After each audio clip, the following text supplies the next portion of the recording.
$20 says the fresh meat quits within a week. These idealists always crack. That is what Dr. Whitfield said 43 minutes before everything changed. Katie Rodriguez's third shift began at 11:04 p.m. on a Tuesday. St. Michael's Emergency Department in Houston sat under fluorescent lights that hummed like cicadas in summer, casting everything in that particular shade of institutional white that made blood look darker than it actually was. She clocked in at the nurse's station, her scrubs crisp and navy blue, her name badge reading simply K. Rodriguez RN with no other designation. No one needed to know about the Master Chief Petty Officer rating that had been officially erased from every naval database, struck from the record as cleanly as a classified operation in Baghdad could be struck when extraction teams went sideways and the Pentagon decided that certain soldiers had never existed at all. Her hands moved through the evening briefing with the kind of economy of motion that came from training no civilian hospital could teach. Check the assignment board. Review the handoff notes. Move to the trauma bay that would be hers for the next 12 hours. The scar tissue on her forearms, visible when her sleeves rode up past the wrists, caught the fluorescent light in a pattern that looked almost deliberate, almost like someone had been trying to write a story across her skin in white lines and healing. She didn't pull her sleeves down. She didn't try to hide it. That was one advantage of being nobody. Nobody looked closely enough to read what the scars said. At her locker, she placed a tarnished military challenge coin on the shelf. Just a coin. Nothing remarkable. The kind of thing a nurse from a military family might keep as a keepsake. She looked at it once, really looked, before closing the locker door. The coin was from 2019. From a different life. From a desert city where dust got into everything, including the places inside you that were supposed to stay clean. Then she turned and walked toward the ER proper, her tactical boots making no sound on the linoleum. Dr. Whitfield watched her from his office window, which commanded a view of the entire emergency department. He stood with his coffee, black, bitter, the third cup since 6 p.m., and tracked her movements the way a predator tracks prey that hasn't yet realized it's being hunted. She was too competent. That was the problem. That was always the problem with people like her. They came in thinking they were going to change things. They came in wanting to follow protocols, wanting to actually help patients, wanting the charts to make sense and the billing codes to match the procedures that were actually performed. She had been at St. Michael's for exactly 37 days, and in that time she had already flagged 7 instances of procedure code discrepancies, phantom billing on unconscious patients, duplicate charges for services never rendered, a sophisticated system of ghost billing that had been generating approximately $28,000 per month in fraudulent insurance claims. The insurance contractor loved it. His administrator contact loved it. The coding department, operating under carefully compartmentalized ignorance, loved it. Whitfield loved it most of all because that money moved through his hands on its way somewhere else, and some of it stayed with him. A lot of it stayed with him. But Katie Rodriguez asked questions. She asked them quietly. She asked them politely. She asked them in the kind of even tone that made it impossible to accuse her of being confrontational, which somehow made it worse. Yesterday she had asked about a patient coded as having received a $4,200 chest imaging procedure when the patient had never left the trauma bay. Today she had asked about another patient who appeared on billing records as having received orthopedic surgery 1 hour after being discharged. These questions, asked in that quiet voice, were becoming a problem. Whitfield set down his coffee cup with enough force to make it slosh. The brown liquid spread across his desk like a territorial marking, and he didn't move to clean it up. In the cafeteria, he found the residents who had gathered for their abbreviated lunch break. There were 5 of them, still in their white coats, looking exhausted in that particular way that only the first year of medical residency could produce. Whitfield pulled up a chair and leaned back like a man who was about to tell a joke. $20 to whoever wants it, he said. His voice had the kind of smooth quality that came from being absolutely certain of the world's order. The new nurse. Kate Rodriguez. She quits within a week. One of the residents, a guy named Chen with dark circles under his eyes, laughed. You don't even know her. Exactly, Whitfield said. Type like that always comes in thinking they're going to be Florence Nightingale. They want the charts to make sense. They want to save everyone. They want to actually follow the protocols instead of accepting that the system is the system. He took a deliberately long pause, the way someone does when they know they have the room's attention. These idealists always crack. Give them 1 week of the real world, and they either adapt or they fold. She doesn't strike me as the adaptive type. There's something off about her. Too quiet. Too intense. Like she's watching instead of working. He stood then, and as he walked past the table where Katie was sitting, alone, eating soup, not paying attention to the conversation happening 3 tables away, he deliberately stumbled. It wasn't much of a stumble. It was the kind of stumble that looked accidental if anyone was paying attention, which most people weren't. His shoulder caught her tray. Her soup went first, followed by the plate of toast and the glass of water. Everything scattered across the linoleum in that particular pattern of chaos that comes from ceramic hitting tile at speed. The medication she had been carrying, samples from inventory, nothing serious, just some basic over-the-counter ibuprofen and antacids she'd been planning to stock in the break room, scattered across the floor in a constellation of orange and white. "Oops," Whitfield said. He didn't say it like he meant it. He said it like someone acknowledging a piece of performance art that they themselves had created. Katie didn't move. She was sitting at the table, her hands still where they had been a moment before, one hand holding the spoon that was now empty, the other resting on the table in front of her. Her jaw clenched once. It was the kind of small muscular contraction that most people wouldn't notice, but it was there, the moment where something inside her that had been trained to react decided instead not to. "You missed one," Whitfield said, pointing at the floor with the kind of casual cruelty that comes from absolute confidence. He bent and placed a patient chart, thick, full of pages that whispered against each other, on the floor among the scattered medications. "Pick that up, sweetheart." He smiled then. It was the kind of smile that didn't reach his eyes, the kind of smile that belonged to a man who had learned that people generally accommodated cruelty if you delivered it with enough confidence. He had spent 17 years building a career on exactly this principle, that if you acted like the world worked a certain way, long enough and loud enough and with enough authority, people would eventually stop questioning whether you were right. Katie knelt down. Her movements were controlled, precise, the kind of precise that came from discipline rather than panic. She gathered the pills first, the ibuprofen and the antacids, picking them up one at a time and placing them into her palm. Her hands didn't shake. Her breathing didn't accelerate. She picked up the patient chart and set it aside.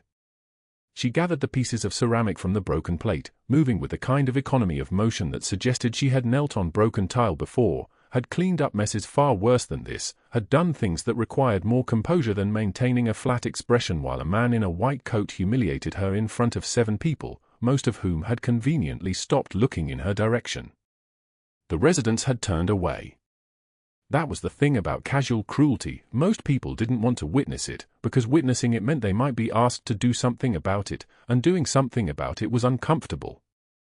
Far easier to suddenly become very interested in their soup. Katie stood.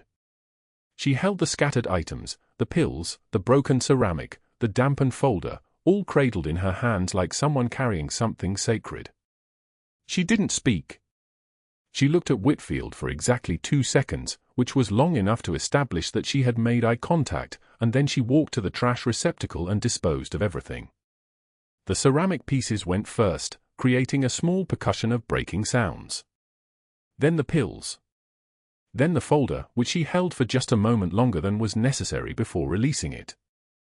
When she turned back toward the cafeteria exit, her composure was absolute.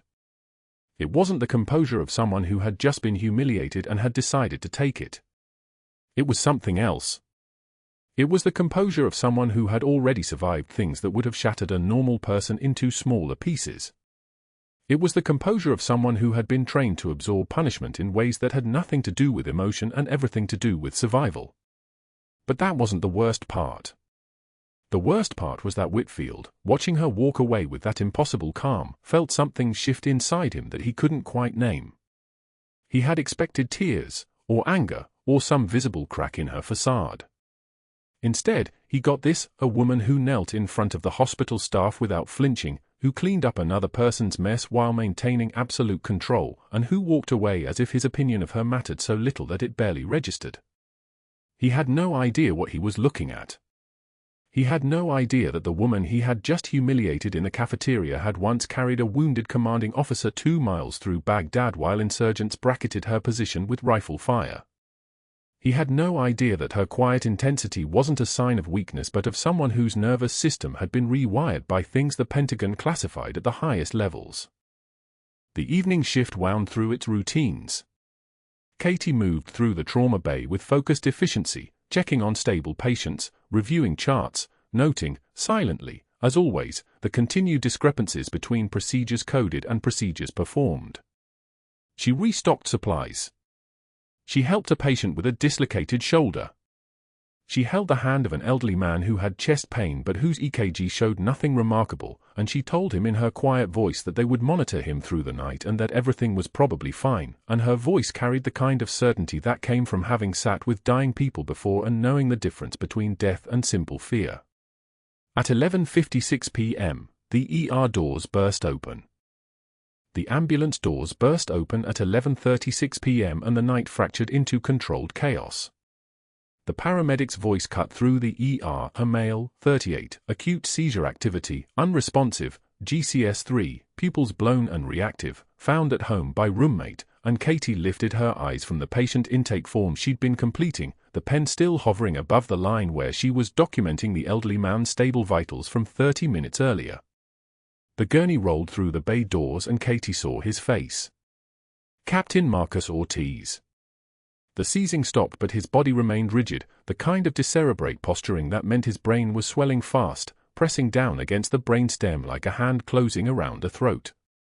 Katie's pen stopped mid-stroke. 2 seconds. That was all, 1 breath, 2, and then her hand moved again, but something in her had shifted the way stone shifts before an avalanche.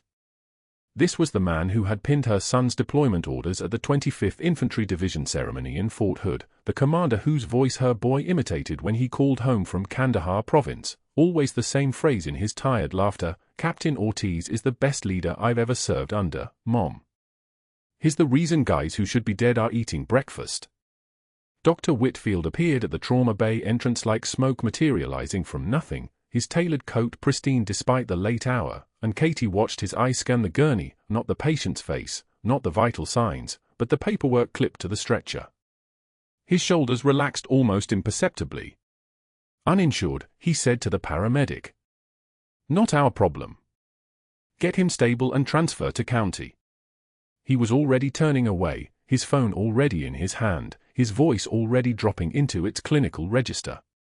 "County has the capacity. We're at Safe Haven Trigger on beds." The paramedic's jaw tightened. "Sir, his presentation suggests acute epidural hematoma. County's got a 2-hour ETA on neurosurgery." Whitfield didn't break stride. "Then he'll reach them with a 2-hour head start. Stabilize and transfer. It's not complicated." Katie moved without deciding to move. The chart was in her hands. Captain Marcus Ortiz, 38, no insurance listed, no emergency contact, admission denied 3 times in the past year for routine chest pain because he'd stopped going when the bills exceeded his military salary.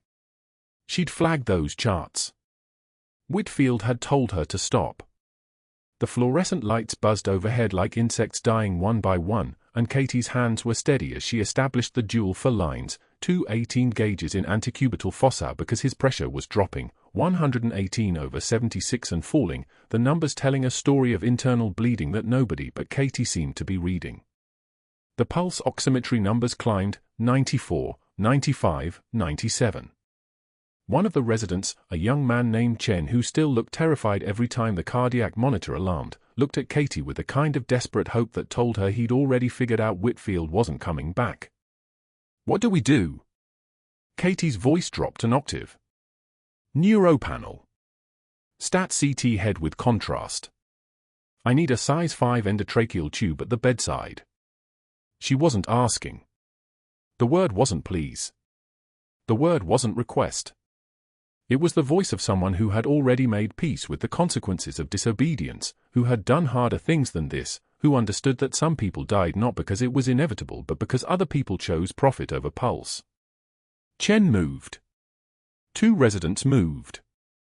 The third one, a thin woman with tired eyes named Patel, hesitated for exactly 1 second before following, and that hesitation told Katie something she'd suspected since the cafeteria. The staff wasn't afraid of Whitfield because he was right. They were afraid because he held their evaluations in his hands like someone holding a gun they'd never checked to see if it was loaded. The CT scanner in the basement was a cathedral of white light, and Katie's mind became very small and very focused. The way it had been in the compound outside Baghdad when the Humvee in front of her convoy evaporated in a cloud of brown smoke, and she'd had to decide in approximately 2.3 seconds whether to order return fire or advance through the kill zone. Both choices meant people died. The choice was which people and how many. The radiologist, an older man named Patterson who'd worked at St. Michael's for 21 years and understood the informal language of codes and glances, had the images up before the scan finished processing. Katie saw what she'd already known: blood. Epidural hematoma, massive, the kind that didn't give you much time.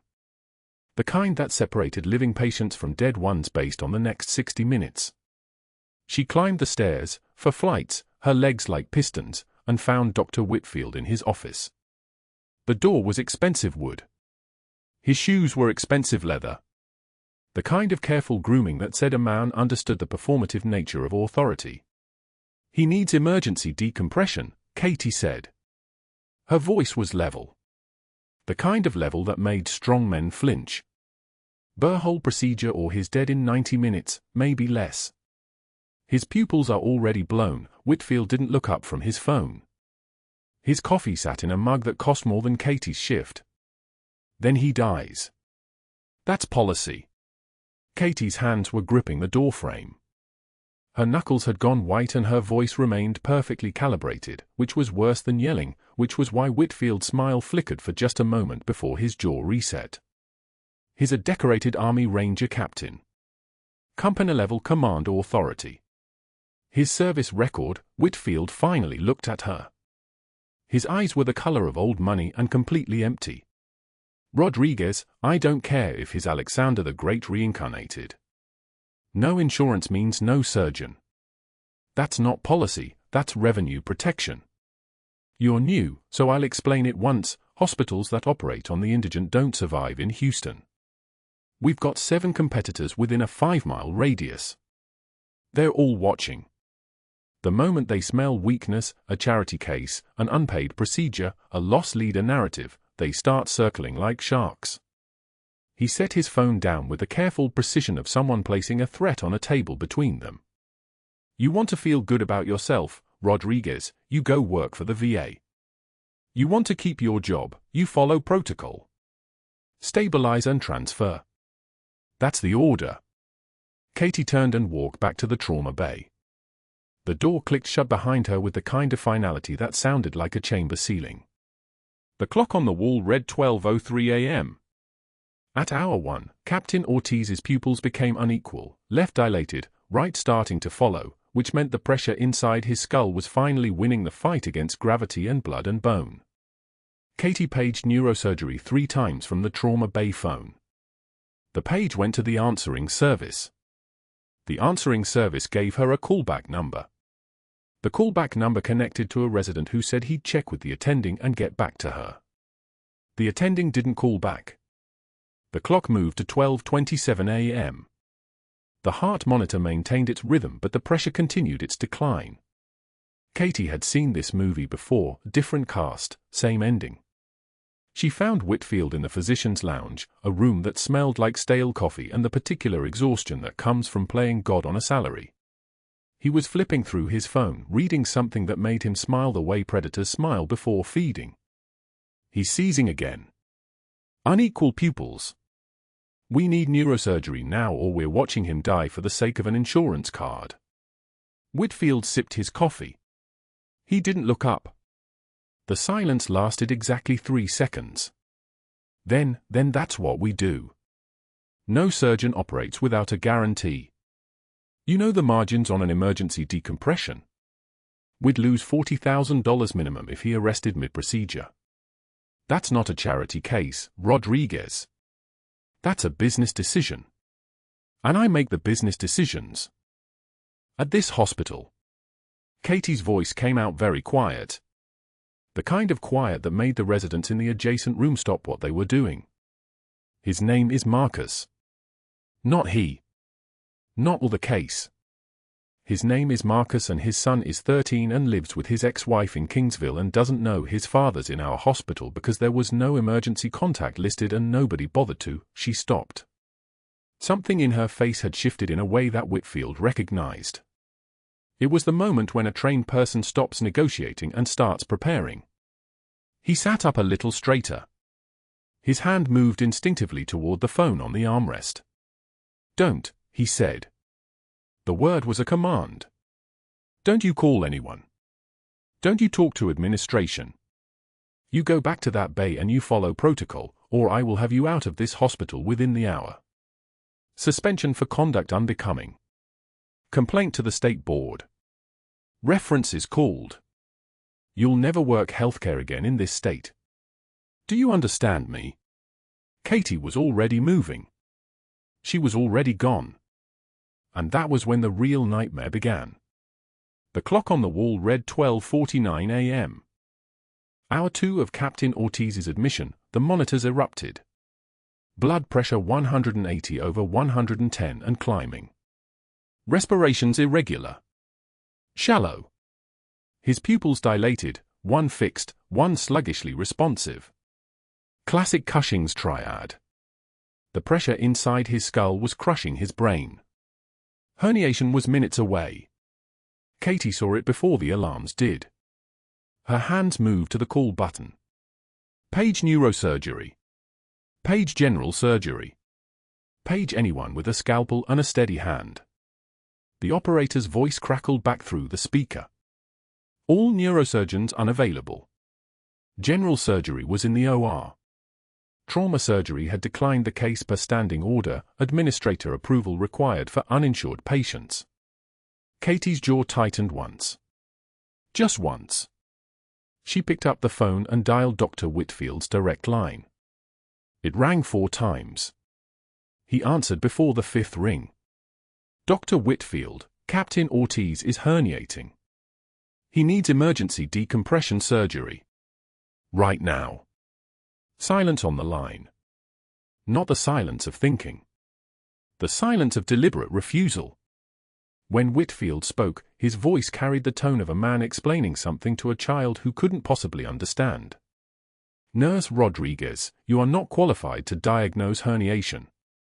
You are also suspended from chart review as of 47 minutes ago. And you're about to step further out of your lane if you continue advocating for procedures that require surgeon authorization. He's going to die. Not our problem. Transfer protocol stands. Call the county hospital." The line went dead. Katie set the phone down with the precision of someone placing a loaded weapon. She had 27 minutes, maybe 30 if Ortiz's body fought harder than his condition allowed. She found Whitfield outside the surgical wing, blocking access to the emergency equipment closet, talking on his cell phone. He smiled when he saw her approach. That smile was a wolf showing its teeth. "Dr. Whitfield, he's herniating. He has 30 minutes before herniation completes. We perform emergency decompression or Captain Ortiz dies on that bed." Whitfield lowered his phone. "You're not qualified to make that assessment. You're a floor nurse, not a neurosurgeon." And for the record, he raised the phone again, activated the recording app, positioned it to capture her face. For the record, Nurse Rodriguez is now actively attempting to practice medicine without a license. Documenting the time as 12:51 a.m. He looked directly at the phone's camera.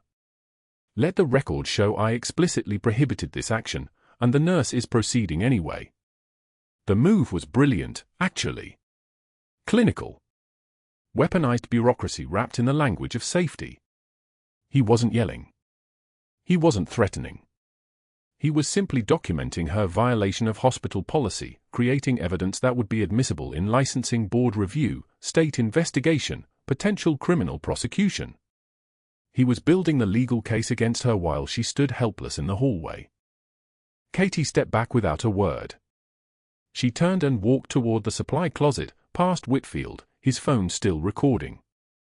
She didn't acknowledge him. She didn't argue. She didn't flinch.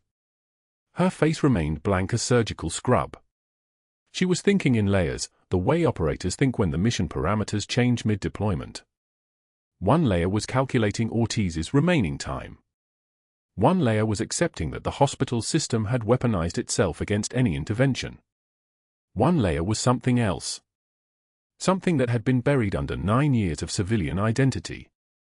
Something that woke up in Baghdad when her convoy got hit and she carried a commander 2 miles through burning streets under fire. Something that didn't ask permission. The supply closet was climate-controlled, sterile, organized into labeled bins with the precision of a military armory.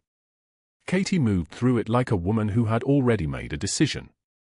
Burr-hole kit, surgical drill with titanium bits, retractor, dural hook. 4x4 surgical sponges. Local anesthetic. 1% lidocaine with epinephrine. Sterile drapes. Betadine. Suction apparatus. Head frame. Sterile gloves in her size. She loaded everything onto a trauma tray with movements that had nothing to do with civilian nursing school.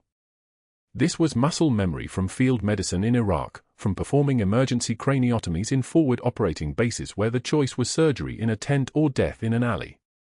She wheeled the tray to Ortiz's room and locked the door from inside. Through the window, she could see Whitfield's face darkening.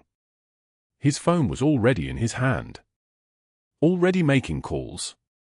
The first call went to the hospital board. She could hear his voice carrying down the hallway through the closed door.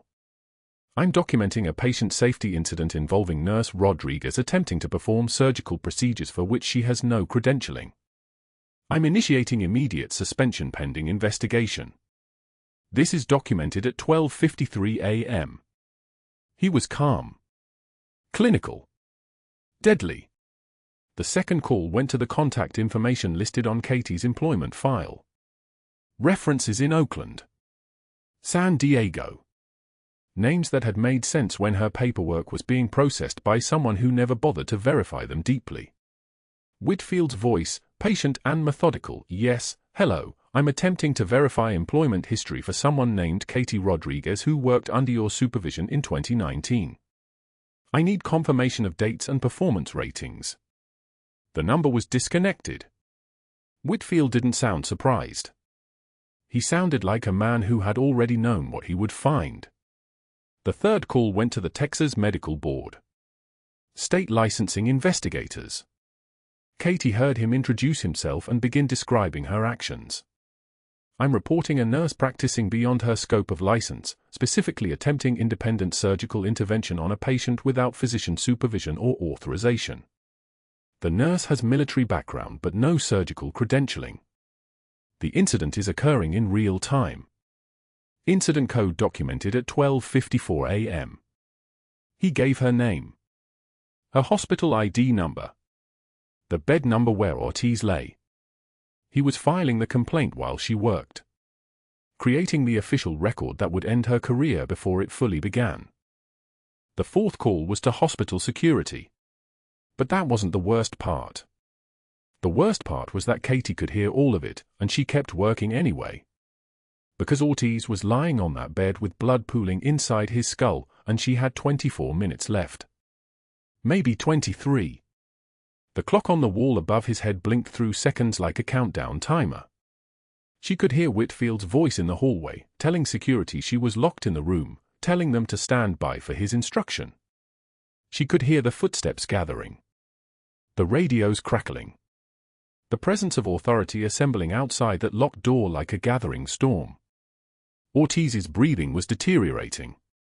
Cheney-Stokes respiration, the breathing pattern that came just before brainstem death. In. Long pause. In. Longer pause.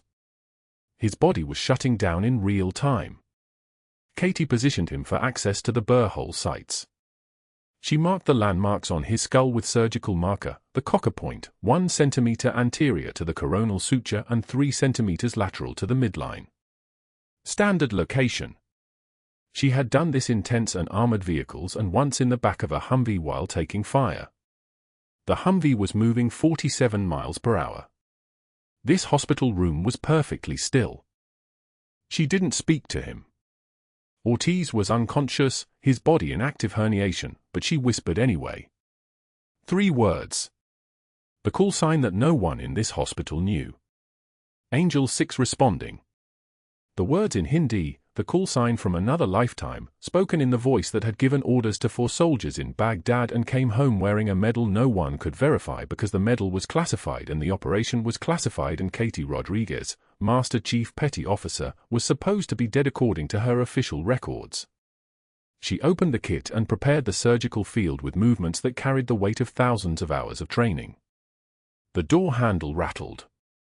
Someone was testing it. She ignored it. Someone tried a key card. The lock held. Whitfield's voice came through the intercom system, the hospital-wide PA system he apparently had access to as emergency director. Security to room for 12. Security to room for 12. Nurse Rodriguez is not to be disturbed. Maintain a secure perimeter. Katie held the surgical drill steady. Her hands weren't shaking. The trembling wasn't fear. The trembling was restraint. The restraint of a woman who had spent 9 years becoming someone who didn't exist anymore, someone who picked up pills from a cafeteria floor without flinching while a man mocked her, someone who took every insult and every threat and every bureaucratic weapon fired at her and just kept working. The burr hole drill engaged with a soft whirring sound, almost delicate, almost surgical. It sounded like the future becoming the past. The burr hole drill engaged with a soft whirring sound, almost delicate, almost surgical. It sounded like the future becoming the past. Katie's hands moved through muscle memory that had nothing to do with her nursing degree. The 3 millimeters bit through bone with controlled pressure, not too fast, not too slow. One mistake here and Captain Ortiz's brain stem would herniate in the next 4 minutes. She'd done this twice before. Both times, the operating theater had been a convoy truck bed under mortar fire, and both times the neurosurgeon was 2 days away by helicopter. Both times, she was the only one with a steady hand and a reason to live. The cranial bone parted. A thin line of crimson appeared around the drill bit. She withdrew it slowly, and the pressure released like a sigh. Cerebrospinal fluid drained in controlled spurts into the sterile basin, clear and amber-tinged, the color of relief. Ortiz's body relaxed by degrees. His seizure stopped. His breathing deepened. The ventilator's rhythm smoothed from jagged gasps into something almost human again. Katie set down the drill with the precision of someone disarming an IED. She didn't rush. She didn't celebrate. She monitored the intracranial pressure monitor as the numbers dropped, 28 millimeters of mercury. 24, 19. 16, normal.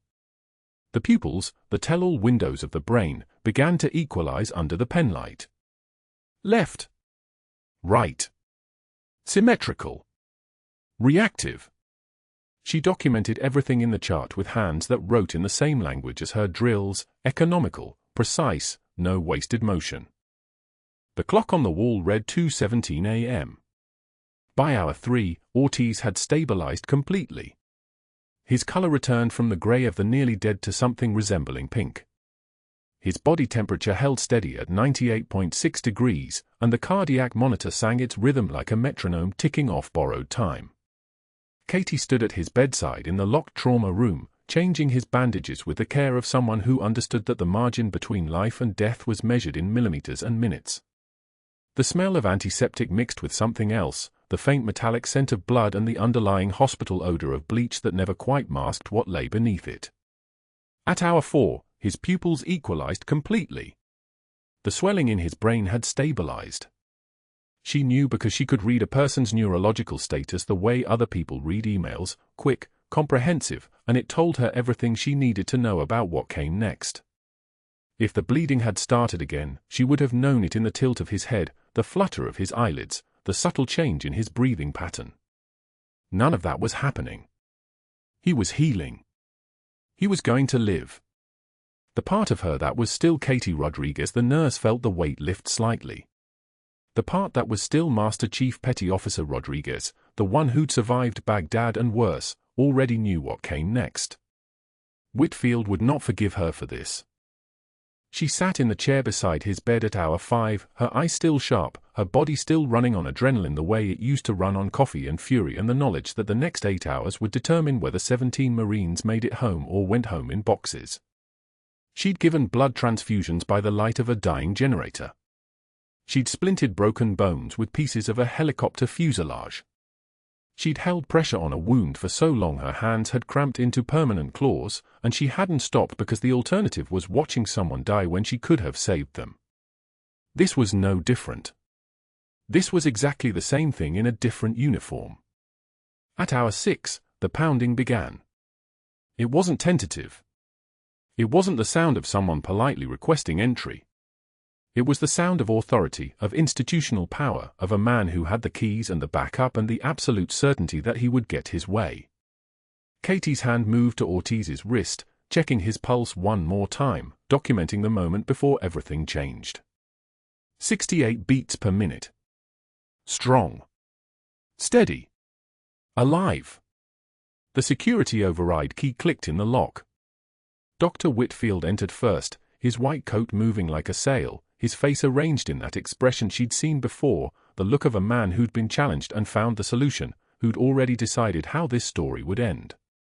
Behind him came 2 hospital administrators in business casual, their shoulders drawn tight, and a woman in a grey suit who carried a leather portfolio the way knights used to carry shields. "You're suspended effective immediately," Whitfield said. His voice had the clinical tone of someone reading a medical chart. "Pending investigation for practicing medicine without a license, criminal trespass, unauthorized surgical intervention, and patient endangerment." He didn't raise his voice. He didn't need to. The words did the work. Katie removed her gloves with deliberate slowness. She didn't look at him. She looked at Captain Ortiz's monitor, at the steady green lines that meant he would wake up tomorrow.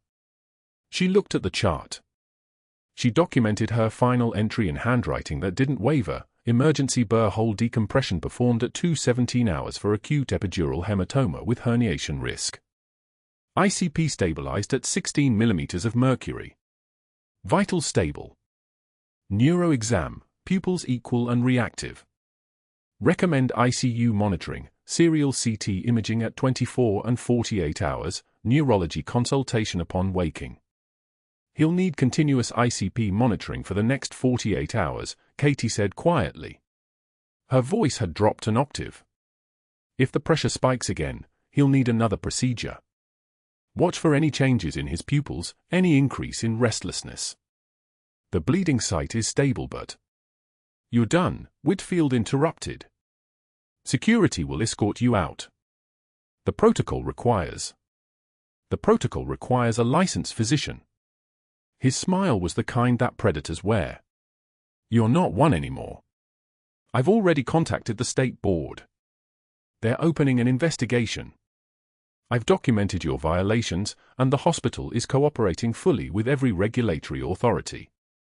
If you fight this, if you make any statement about St. Michael's, if you so much as mention this case to anyone, I'll make sure you never work healthcare again. Not in Texas. Not in the United States. Not anywhere." He paused. The silence hung between them like a blade. "Your career is finished." But that wasn't the worst part. 2 security guards entered the room. Katie recognized one of them, E. Martinez, who worked nights, who nodded at her when she passed. His face had that expression people got when they were asked to do something they hated. She stood, moved away from Ortiz's bedside, and walked toward the door without being asked. The hallway opened before her like a mouth. Staff members stood frozen in doorways, nurses and residents and technicians, all of them staring at her as she passed, all of them understanding that the woman in bloodstained scrubs was being escorted out by security, all of them processing the information the way hospital staff processed everything, quickly, completely, and with the knowledge that nobody questioned authority and survived it. Katie walked in silence. She didn't look at anyone. She didn't cry. She didn't show her teeth or clench her jaw or give them anything to report. She simply moved through the hallway toward the exit the way soldiers move through minefields, one step at a time, steady, breathing, knowing that speed and emotion would kill her faster than caution. The parking lot was empty except for her 2008 Honda Civic, which had been beaten down by 12 years of Houston summer heat into something that looked like it had already surrendered. She sat in the driver's seat, still wearing the scrubs, still carrying the smell of antiseptic and blood in the fabric, and drove home in silence. The radio played something about love and loss. She didn't change the station. She simply drove through the sleeping streets of Houston at 3:24 a.m., her hands at 10 and 2 on the steering wheel, her mind cataloging what she'd just done and what it had cost. By dawn, the adrenaline had burned out completely, leaving nothing but the shaking that came after, the trembling that was her body finally processing the fact that it had survived something else. She sat at her kitchen table still in scrubs, the bloodstains dark brown now, dried beyond washing, and the tarnished challenge coin that Captain Ortiz had pressed into her hand before she sedated him sat on the table beside her keys. The coin was dented from shrapnel, from being in a convoy that took an IED hit 3 blocks from his compound. She'd carried him 2 miles to the hospital through streets where every shadow could have held a rifle. They'd both been younger then. They'd both been in a different country, a different war, a different version of themselves that still believed rules meant something. Her son found her there at 6:36 a.m. when he came down for breakfast before his shift at the logistics company, before another day of work that would buy him time before his deployment order came through. He stopped in the kitchen doorway, still in his t-shirt and sleep pants, and saw his mother in blood-stained scrubs at the kitchen table holding an old coin like it was the last thing tethering her to the world. "Mom? Why are you home early?" Katie couldn't find words that wouldn't expose the lie her entire civilian life was built on. She couldn't tell him about the girl she'd been before she was his mother, before Houston, before the second identity and the buried records and the phantom life she'd constructed out of paperwork and silence. She couldn't explain that she'd just saved a man's life by using skills she wasn't supposed to have, in violation of laws she was supposed to follow, in direct defiance of a man who now had the institutional power to erase her. She couldn't tell him the truth. So she simply reached across the table and set the tarnished challenge coin in his palm. The metal was warm from her clenched hand, and for a moment, just a moment, she let him see what her eyes had been carrying all along, the weight of knowing that some wars never actually ended, they just changed uniforms and waited for the moment when they would need you again. She opened her mouth to speak. Outside, the sun was rising over Houston. The city was waking up. Somewhere, Captain Ortiz's eyes were moving under closed lids, his brain beginning the slow work of healing, unaware that the woman who had saved him had just lost everything.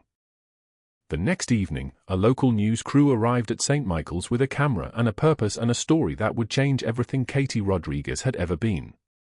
The lobby television flickered to life at 6:24 p.m., and nobody in the hallway paid attention until the anchor's voice shifted into that reverent register reserved for the dead. Faces of Valor, the banner read across the bottom. A segment honoring those lost in service.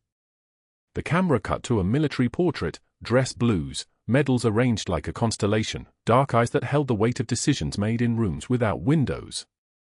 The name appeared in white text, Master Chief Petty Officer Cade Rodriguez. Missing since classified 2019 Operation Baghdad. Feared KIA. The fluorescent lights buzzed their mechanical drone. A visitor in the waiting area glanced up, then back down at her phone. A resident pushing a med cart kept walking. The portrait held on screen for 12 more seconds. 12 seconds that Katie Rodriguez, standing in Captain Ortiz's room 3 floors above the lobby, did not yet know were unraveling everything she had spent for years constructing.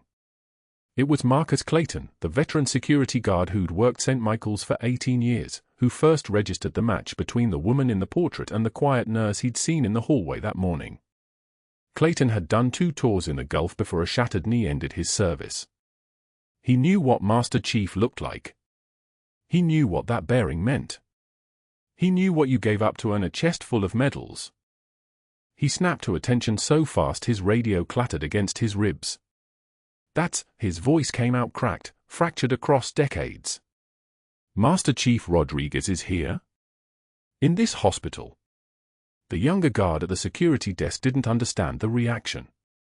Who? But Clayton was already moving, his injured leg forgotten in the surge of something bigger than pain.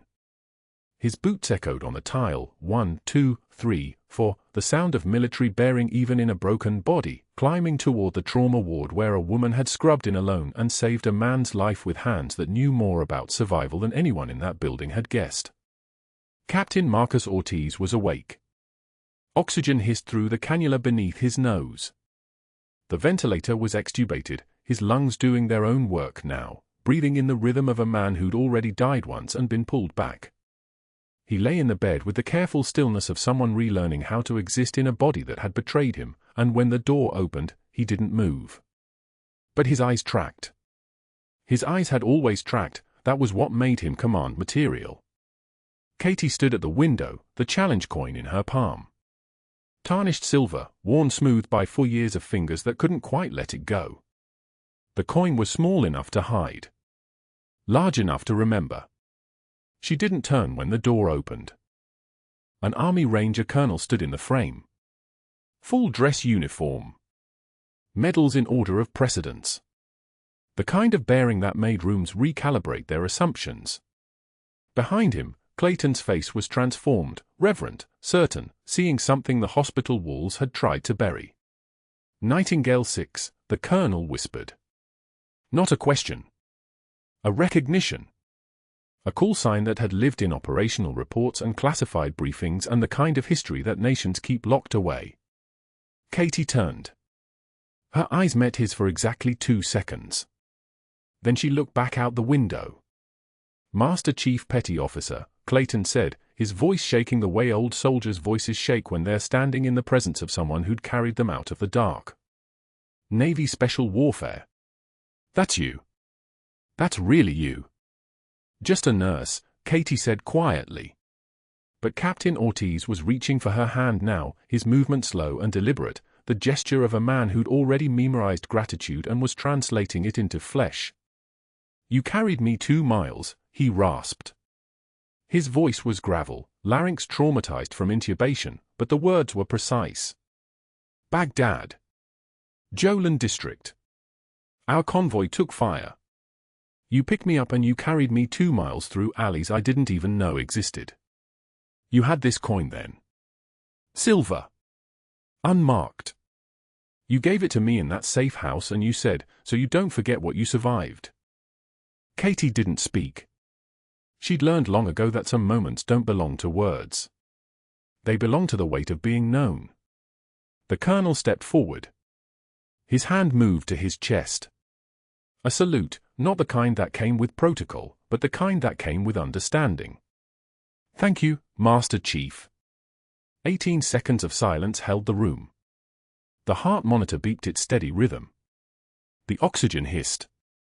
Outside, the Houston evening thickened toward night, and none of it mattered because the walls of St. Michael's had just stopped keeping secrets. That was when the doors to the trauma floor opened with the kind of authority that meant federal credentials. 3 investigators in dark suits. 2 hospital administrators trailing behind them like remoras. And a woman from the state medical board carrying a leather folder that smelled of fresh documentation and legal language. Dr. Whitfield was not present. He would never be present in this hospital again. The senior investigator, FBI, Houston Field Office, cleared his throat. We need to debrief Captain Ortiz, and we need to brief the medical team, she said. Her eyes found Katie. All of you. Particularly you, Master Chief.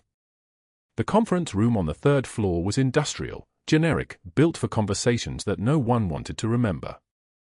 A long table. Hard chairs. The kind of fluorescent lighting that made everyone look like they'd been underwater for 40 years. The investigator laid out documents in chronological order. Whitfield's background investigation into Katie Rodriguez, initiated 5 weeks prior. His attempt to verify her nursing credentials. His queries into state licensing databases. His searches that pinged military personnel systems. Those pings triggered automatic flags, the investigator explained. Her name was Agent Reeves, and she spoke the way people speak when they're describing the mechanism of a trap snapping shut, which activated a multi-agency review of anyone running deep background checks on active duty or former military personnel. We started looking at Dr. Whitfield. We found discrepancies, billing patterns, insurance claims that didn't align with procedures actually performed. She opened the folder. Inside were charts. Dozens of them. Each one coded with procedures, neurosurgical consultations, advanced imaging interpretation, specialist evaluations attached to unconscious patients. Uninsured patients. Patients like Captain Ortiz. $340,000, the investigator said. Fraudulent billing. Phantom procedures. Kickback arrangements with a contracted billing company he part-owned. Every chart your Captain Ortiz flagged for discrepancies. She gestured to Katie. Became evidence. Your observations. Your documentation. Your refusal to sign off on procedures you didn't witness. That was the pattern that broke the case. The hospital's chief medical officer sat very still. The administrator's face had gone the color of old tile. Effective immediately, the investigator continued, Dr. Whitfield's medical license is suspended pending criminal investigation. The hospital is terminating his employment. The state medical board is launching a formal inquiry. There will be charges. The word charges hung in the conference room like a surgical lamp, casting everything into clarity. What happened next didn't require Katie's presence anymore.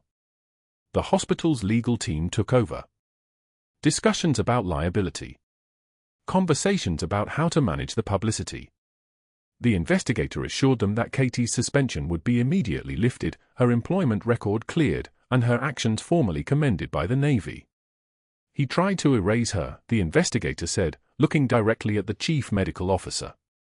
By trying to destroy her credentials. And in doing that, he exposed himself. In the parking lot, at 7:34 p.m., Dr. Whitfield loaded boxes into a Lexus SUV. His hands shook as he stacked files, medical journals, a framed photograph of himself receiving an award from some pharmaceutical company. Security had watched him pack. They stood at a distance, making sure he didn't take anything that belonged to the hospital. His phone buzzed. Texts from colleagues who'd already heard. Colleagues who suddenly couldn't remember his first name. A lawyer calling about potential criminal exposure. His ex-wife with a message about the restraining order if he came near the house before they finalized custody. A reporter approached, microphone in hand. Dr. Whitfield, can you comment on the fraud allegations? He didn't look up. His voice, when it came, was different than it had been in the cafeteria. There was no edge to it. No contempt. Just the sound of a man watching his architecture collapse in real time. I'm not commenting. He sat in the driver's seat. He didn't start the car. He just sat there, hands on the steering wheel, watching people walk past his car toward the hospital entrance, people coming to visit the sick, the injured, the people he'd been willing to let die for spreadsheet numbers. 42 days later, a bailiff read the sentence in a courtroom where nobody famous was watching: restitution of $340,000, 18 months probation, permanent revocation of medical license. The judge, a man who'd served as a Navy JAG officer for 12 years before taking the bench, added one final note: you may teach basic life support courses under supervision, pending completion of probation. Dr. Whitfield's attorney leaned over and whispered about the only job offer they'd received. Houston Community College was hiring adjunct instructors. They needed someone to teach CPR to nursing students and paramedic trainees. $15 per hour. No benefits. No retirement. No path forward. His restitution payments would follow him for years. The bankruptcy filing would follow. The career that had taken him 15 years to build had taken 15 seconds to dissolve. None of that was Katie's concern anymore. 18 months later, she sat behind a desk with her name on a placard, Katie Rodriguez, Trauma Coordinator, Master Chief Petty Officer, U.S. Navy. Her credentials hung on the wall: nursing license, military discharge papers, Navy commendation documents that the Pentagon had quietly restored after the publicity made her continued erasure politically impossible. The photo beside her credentials showed Captain Marcus Ortiz, fully recovered, pinning a civilian commendation on Katie's son during his unit's recognition ceremony. 3 generations of service. 3 generations in the light. She trained new nurses in emergency field medicine. Techniques she'd once hidden now saved lives in Houston emergency rooms the way they had in Baghdad's alleys. The skills that would have gotten her fired were now mandatory curriculum. The knowledge that had made her dangerous to people like Whitfield was now worth teaching. A young resident knocked, carrying questions about trauma protocols. Katie gestured for her to sit. The resident was nervous, the way new doctors are when they haven't yet learned that asking for help isn't weakness. "How do you stay calm when everything's falling apart?" the resident asked. Katie looked at the tarnished challenge coin on her desk. She picked it up, felt its weight, the weight of survival, of witness, of secrets that eventually surface. "True heroism is what you do when the world stops watching," Katie said. "The rest is just noise." Captain Ortiz visited most Thursdays, bringing coffee from the cafe across the street. He brought stories about Katie's son, about performance under fire, about steadiness inherited and earned. The challenge coin sat on Katie's desk now, no longer hidden. No longer a secret. Just a reminder that some people spend their lives building truth, and some spend their lives trying to bury it. The one who stayed had always been the stronger one. If you've ever been overlooked, underestimated, or silenced by someone who didn't know your value, if you've ever held your composure while the world tried to break it, subscribe for more stories of quiet strength. Like this video. And tell us in the comments, have you ever seen corruption exposed the way it should be?